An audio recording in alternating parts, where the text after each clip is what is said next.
Hi and what's up, my name is Weston, also known as Arcane Anthems. Welcome back to the studio! Today we will be doing a TLDR of the 2024 Monster Manual stream.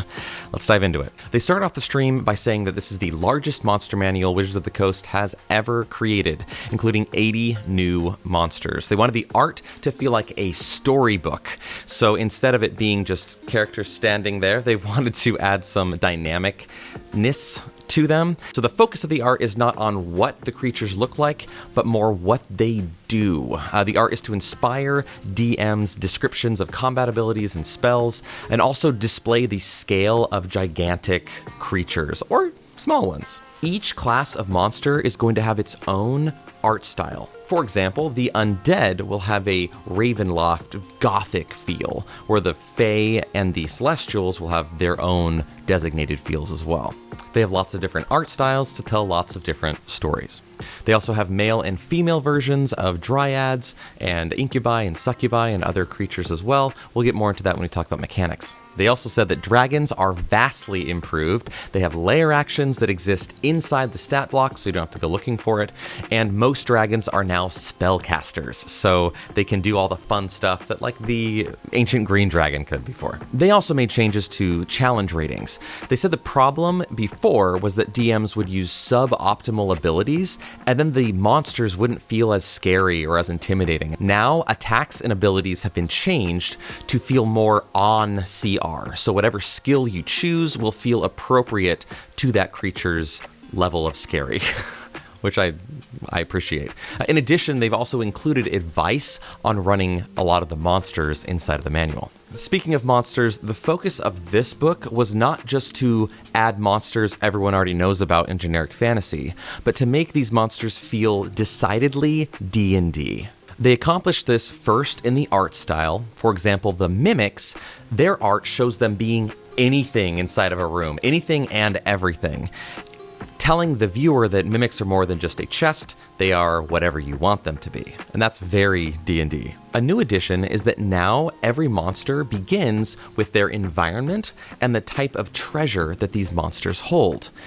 The treasure ties back to the Dungeon Master's Guide. In addition, the way they want you to feel this out is to see the art of the monster, see the name of the monster, and then right underneath that name is a tagline, like a TLDR or a narrative description of what that monster is and does. Again, you see the environment and the treasure, and then you see narrative text, stat blocks, and also random narrative tables for these creatures. So they can have weaknesses, talents, hobbies, appearance, origin, etc., etc. That way you can play the same monster again and again and have it feel fresh each time. In addition, they've added more NPCs than ever. In the 2014 manual, they said they had quite a few NPCs in the back, and now they've added all those NPCs as companions into this book. They've also added variants to priests and cultists and pirates and performers and mages. That way you'll have lots of NPCs to fill out your world. They moved on to mechanics. The goal is to run games in a smoother way, and also to deliver the play experience that the players are expecting from each of these monsters, to make it feel like you're fighting a different creature every time. Additionally, they've thrown in a lot of new surprises, they said, which I'm excited to read about. On the low CR scale, they have made changes to make them more interesting and also to update them. But in addition to that, they've added the extended family of creatures. For example, vampires. There are now 3 new vampires available with both lower CR and higher CR variants. Vampire spawn can now move without provoking attacks of opportunity, which makes them slippery and hard to kill. Goblins have now a couple new classes. They have the Goblin Hexer and the Goblin Minion. The Goblin Hexer is a higher CR variant, and the Goblin Minion is an even lower CR variant. So if you are a DM who loves to throw hordes of monsters at your players, hopefully this will work out well for you. Gnolls are now fiends, goblins are fae, and we can expect changes in monster classifications throughout the book. Monster families now work more effectively together in combat, and they use the example of the Death Knight. They've now given the Death Knight lieutenants that you can fight as you're working your way up to that Death Knight battle. They said that having a larger CR spread gives you the ability to fight more creatures at different levels. So if you're a level 2 party, you can still fight a threat that might feel like a lich, but at a lower CR.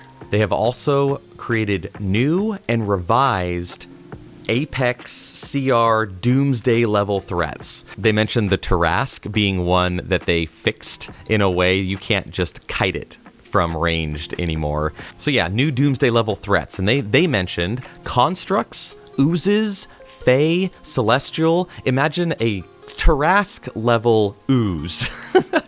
This allows you to do high level one-shots with Apex level threats and have a variety of different monsters that your players can fight.